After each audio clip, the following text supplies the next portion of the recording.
Balanced and unbalanced chemical equation. तो जैसा कि आपको पता है कि एटम के बारे में एक बात कही जाती है कि atom never be created nor be destroyed in a chemical reaction. जब भी कोई केमिकल रिएक्शन होती है तो ना तो एटम क्रिएट होता है और ना ही डिस्ट्रॉयड होता है। तो एक बात ये भी क्लियर होनी चाहिए कि जो total number of atom of reactant है वो total number of atom of product के बराबर रहेंगे। तो जब भी आप जनरली कोई केमिकल रिएक्शन लिखते हो या उसके सिंबल की फॉर्म में इक्वेशन की फॉर्म में उसको रिप्रेजेंट करते हो तो जरूरी नहीं है कि नंबर ऑफ एटम ऑफ जो रिएक्टेंट है वो number of atom of product के बराबर हो। तो क्या करेंगे फिर उनको हम बराबर करना पड़ता है। तो इसी फेज में दो फेज बन जाते हैं, एक जिसमें इक्वेशन बैलेंस्ड होती है जिसमें number of atom of reactant जो है वो प्रोडक्ट के बराबर होते हैं, और दूसरे में इक्वेशन जो है वो अनबैलेंस्ड होती है जिसमें नंबर ऑफ एटम जो है रिएक्टेंट के वो number of atom of product के बराबर नहीं होते। तो ध्यान से देखेंगे, यहीं से शुरुआत होगी। क्वेश्चन हमसे पूछा जाएगा पहले कि need of balance chemical equation, कि किसी भी केमिकल इक्वेशन के बैलेंस्ड होने की जरूरत क्या है। तो इसके बारे में हम बताते हैं कि every reaction should follow the law of conservation of mass of atom. हमें ये बात पहले से पता है कि कोई भी रिएक्शन होती है law of conservation of mass को फॉलो करती है। और law of conservation of mass है क्या? Atom never be created nor the destroyed in a chemical reaction. जब कोई एटम नया क्रिएट नहीं हुआ, जब कोई पुराना एटम डिस्ट्रॉयड नहीं हुआ तो मास तो अपने आप कंजर्व हो जाएगा। इसलिए जरूरत होती है रिएक्शन को बैलेंस्ड करने की। So it is must the total number of atom of reactant should be equal to the total number of atom of product. अब यहीं से पहला क्वेश्चन जो हमसे पूछा जाएगा वो क्वेश्चन है what are balanced and unbalanced chemical reaction. तो इसी फॉर्मेट में हम आपको बताते हैं बैलेंस्ड केमिकल इक्वेशन। तो बैलेंस्ड केमिकल इक्वेशन में क्या होगा, जो रिएक्टेंट के एटम है वो प्रोडक्ट के एटम के बराबर रहेंगे। तो a balanced chemical equation has N equal number of atom.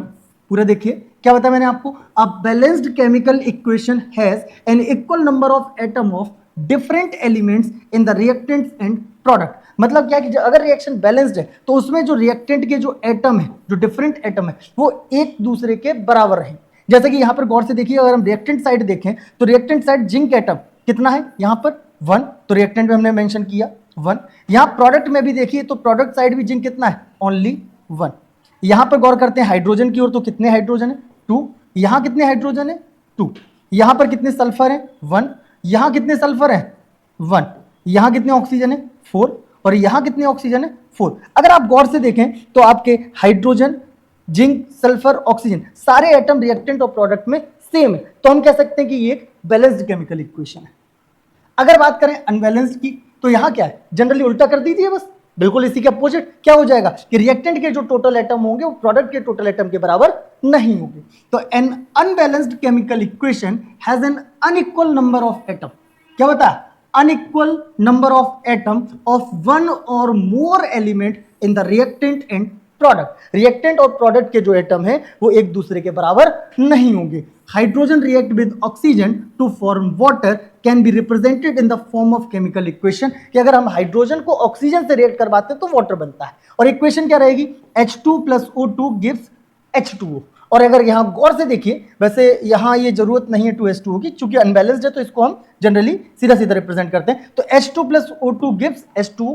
Hydrogen को ऑक्सीजन से रिएक्ट करवाया, वाटर मॉलिक्यूल बना। यहां हाइड्रोजन के नंबर ऑफ एटम कितने, 2। ऑक्सीजन के नंबर ऑफ एटम कितना है, 2। लेकिन जो प्रोडक्ट बनाया हाइड्रोजन के एटम तो 2 है, लेकिन ऑक्सीजन का एटम है 1। इस केस में रिएक्टेंट के एटम प्रोडक्ट के एटम के बराबर नहीं है और यहां पर ये अनबैलेंस्ड इक्वेशन हो जाएगी।